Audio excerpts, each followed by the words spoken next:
wanita tanpa sengaja menemukan 3 anak yang sejak kecil dipegangnya dengan penuh kasih. Setiap hari mereka berharap dia mati. Nenek sihir tua ini pasti akan mencari masalah. Kapan saya bisa mendapatkan hartanya? Wanita terkejut mendengar itu. Tidak heran suami di kehidupan sebelumnya menyerah untuk mengobatinya. 3 anak acuh tak acuh. Ternyata mereka sudah merencanakan untuk menghabisi warisan. Ternyata wanita itu adalah putri seorang kapitalis. Di kehidupan sebelumnya, orang tuanya tiba-tiba dilaporkan. Mereka diasingkan ke pedesaan. Sementara suami dan anak-anak khawatir akan terlibat masalah karena wanita itu. Mereka bahkan langsung memutuskan hubungan dengannya. Akhirnya orang tua meninggal karena tua di pedesaan. Tak lama kemudian, mereka mati membeku. Sementara wanita itu jatuh sakit karena kelelahan dan menderita penyakit terminal. Dalam keputusasaan, dia mencari suaminya untuk meminjam uang untuk berobat. Namun suaminya tidak hanya menolak untuk meminjamkan uang. Dia malah mengejek wanita itu seolah mati adalah balasan yang pantas. Wanita itu baru tahu menjelang kematiannya. Ternyata surat laporan itu ditulis oleh suaminya. Tujuannya adalah untuk menguasai harta wanita itu. Akhirnya wanita itu menutup matanya dalam penyesalan dan ketidakpuasan. Ketika dia membuka matanya, dia ternyata bereinkarnasi kembali ke 30 tahun yang lalu. Melihat anak angkat yang berpura-pura di depan, wanita langsung marah dan siap untuk mencekiknya. Karena anak angkat itu sebenarnya bukan anak kandung wanita. Di kehidupan sebelumnya, wanita dengan baik hati mengadopsinya. Namun dia justru bersekongkol dengan suami untuk menipu semua harta wanita. Melihat anak angkat hampir saja dicekik oleh wanita, orang lain segera berlari untuk memisahkan keduanya. Melihat lingkungan sekitar yang familiar, wanita tiba-tiba menyadari bahwa dia bereinkarnasi kembali ke orang tuanya. Sehari sebelum dilaporkan, namun belum sempat dia merasa senang terlalu lama. Tiba-tiba terdengar suara pikiran anak angkat di telinganya. Ruo King, nenek sihir tua ini, berani sekali dia mencekikku. Kenapa dia tidak pergi mati saja? Wanita mendengar dan tanpa ragu, dia langsung berlari dan menamparkan anak angkatnya. Suami yang ada di samping melihat kejadian itu langsung memarahi wanita sebagai seorang istri yang jahat. Dalam kemarahan, wanita langsung mengambil radio di atas meja. Dia menghantamkan radio itu dengan keras ke arah suaminya. Anak laki-laki dan perempuan melihat ayahnya dipukul segera berlari untuk menghentikan. Orang tua yang tidak mati ini hanya akan mencari masalah. Kapan aku bisa mendapatkan hartanya? Wanita mendengar itu dan tidak bisa menahan senyum pahit. Dia masih berpikir bahwa anak sulung dan anak kedua sejalan dengannya. Tak disangka mereka sudah bersekongkol jahat dengan suami. Jika begitu, dia tidak perlu lagi memikirkan hubungan keluarga. Dia langsung memberi perintah untuk memanggil pengawal. Mengurung semua pengkhianat tidak tahu berterima kasih ini ke dalam ruang bawah tanah. Berdasarkan perhitungan waktu, besok orang tua akan dilaporkan dan diasingkan ke desa.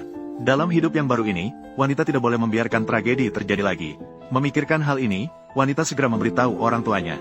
Membeli tiket kereta untuk hari itu. Kemudian tanpa henti mengantar mereka berdua ke stasiun. Meskipun orang tua tidak mengerti mengapa wanita melakukan ini. Namun, karena kepercayaan kepada putrinya, akhirnya, pasangan tua itu pergi dengan berat hati. Setelah mengantar orang tua, wanita itu benar-benar tidak memiliki kekhawatiran lagi. Dari saat ini, pembalasannya secara resmi dimulai. Malam itu, wanita pulang sendirian ke rumah.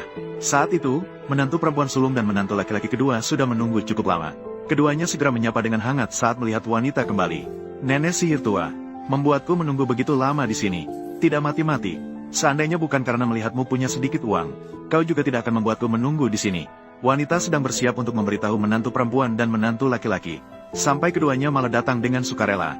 Karena keduanya sangat khawatir tentang putra dan putri. Maka wanita itu memutuskan untuk membiarkan mereka berkumpul sebagai keluarga. Belum sempat kedua orang itu bereaksi, pengawal langsung melempar mereka ke dalam ruang bawah tanah. Wanita itu kemudian menelepon temannya. Dia meminta agar temannya menyelidiki dengan siapa suaminya biasanya bergaul.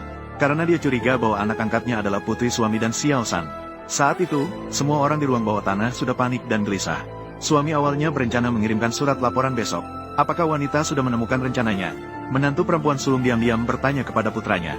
Apakah ibu mertua menemukan bahwa mereka diam-diam menyimpan rumah? Jadi, dia mengurung mereka di ruang bawah tanah. Namun, saat keluarga itu sibuk merenungkan, wanita tiba-tiba membuka pintu penjara. Suami melihat dan tanpa ragu ingin menghukum wanita itu. Namun, dia tidak menyangka wanita itu memukulnya hingga pingsan lagi. Wanita malas berbicara dengan sekumpulan pengkhianat tidak tahu berterima kasih ini. Dia langsung to the point mengatakan bahwa rumah ini adalah warisan dari orang tuanya. Sekarang dia memberikan 3 pengkhianat tidak tahu berterima kasih itu 2 pilihan. Entah terus dikurung di ruang bawah tanah, atau segera pindah dari rumah ini. Beberapa pengkhianat tidak tahu berterima kasih itu ketakutan melihat wanita itu. Mereka hanya bisa patuh dan pindah semalam. Anak angkat di samping ingin melarikan diri dalam kekacauan. Namun, wanita itu menghalanginya. Dia berencana menggunakan anak angkatnya sebagai umpan untuk menarik ibunya yang sebenarnya. Melihat suaminya yang pingsan, wanita itu langsung melepas pakaiannya dan membuangnya di jalan. Segalanya baru saja dimulai. Apa situasi ini? Di mana celanaku? Diam. Tan, saat saya kembali ke kantor, saya akan membuat keributan. Diam. Diam. Diam. Diam. Kamu adalah seorang wanita brengsek.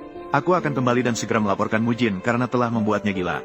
Tanpa Mujin, dia hanya akan menjadi sampah. Dia tidak merasa lapar. Paman, bagaimana kamu bisa jadi begini? Jangan tanya lagi. Bawa saya ke tempatmu untuk ganti baju. Cepat, cepat, cepat. Cepat pergi ke tempat saya untuk ganti baju. Apakah kamu benar-benar sudah memutuskan? Semua harta keluarga disumbangkan ke garis depan. Sudah diputuskan. Direktur, 3 generasi keluargamu juga telah berperang di garis depan. Memahami betapa sulitnya di garis depan. Namun, yang bisa dilakukan keluargamu sekarang hanyalah menyumbangkan harta. Yang lain memang berniat tetapi tidak mampu. Baiklah, baiklah. Aku harus pergi mencari Sun Wukong untuk bertanya. Sudah 3 tahun. Tidak peduli lagi. Hari ini ada rekan kerja yang melihatku di jalan. Sebentar lagi, kamu pergi ke kantor. Kamu bekerja sama denganku untuk berbicara jahat. Wen Wan. 18 tahun yang lalu, sepupu yang disebut Zheng Suseng. Ternyata dia. Dulu Zheng Suseng datang bersama Wen Wan untuk meminta bantuanku. Mengatakan untuk memperkenalkan pekerjaan.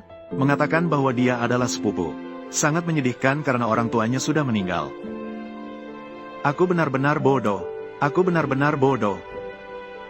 Apa sih sepupu yang omong kosong ini? Jelas-jelas dia adalah selingkuhan. Aku membantu kalian berdua mencari pekerjaan. Tapi diam-diam berselingkuh dariku. Juga melahirkan seorang putri untuk saya pelihara. Menjual putri kandung saya. Malam ini pergi ke pabrik baja untuk menonton film. Saat itu, semua orang di unit akan pergi. Zheng Suseng.